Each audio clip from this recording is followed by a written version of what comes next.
welcome to yet another edition of the Full Force News Burst, brought to you by GeneralsJoes with me as your host, Chris Inflation McLeod, aka Diagnostic 80.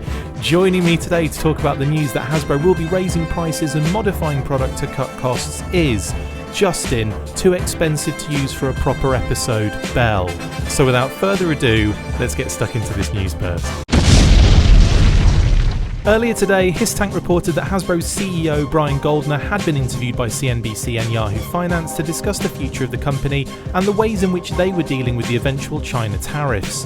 Goldner explained that as a temporary solution, Hasbro is planning to pass on the price increase to the customer and to safeguard the retailers, saying that we're having conversations with our retailers and of course we will pass along those costs.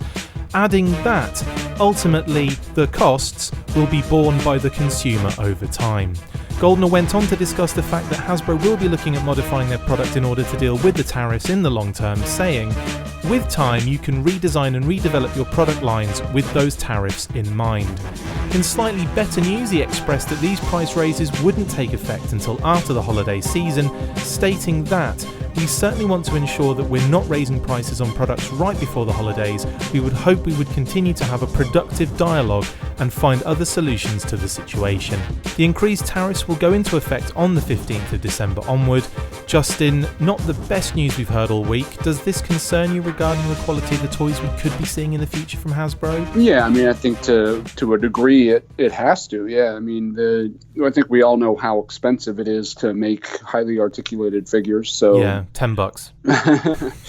So yeah, I mean, I think any statement that mentions passing on higher costs and having to impact how they develop certain toy lines is certainly something to be worried about. I mean, we're going to be talking about it in the next burst, but this acquisition for $4 billion of E1, I mean, that's huge. They've paid cash for that. They've also spent an absolute fortune on the Power Rangers recently, and I mean, they have been dropping coin like no tomorrow. So it's funny that all of a sudden the problem is all of our employees and all and all of the the money that goes into toy production. Absolutely. I mean, we'll save it for the next burst, but I mean, what kind of changes do you foresee in the actual toys themselves? Well, it's a tough call. I mean, you could be talking about reduced articulation. You could be talking about simplified sculpting, some things like that. I mean, it's tough because obviously our main exposure to Hasbro toys is via G.I. Joe and other highly articulated action figures. So I mean, they could be talking about completely any of the toy lines they have in their repertoire that could be changing and shifting around. So, but obviously our focus is mostly on the action figure side of things. So, I mean, it could be, I don't want to go down the 5 points of articulation route, but it's already been kind of going in that direction. I mean, Star Wars has the 6-inch highly articulated figures, but even whatever 4-inch figures they have left, which aren't many, are mostly of the 5 points of articulation variety. So, yeah, same with any of the Marvel film toys are all like odd scales and low articulation besides the 6-inch figures. So you could be seeing some more of that. And of course, that's all pre-China tariffs. So if now you're talking about the tariffs coming into play, who knows what that could mean for even the 6-inch figure lines. It's going to be an interesting next year or two, that's for sure. I mean, this particular story, since I posted it from Histank on our Facebook page, has been getting a lot of kind of comments going on. I mean, people are talking like they're worried, I think, higher priced toys. Mm-hmm. A lot of people kind of saying this has kind of been going on for a while with the Star Wars line.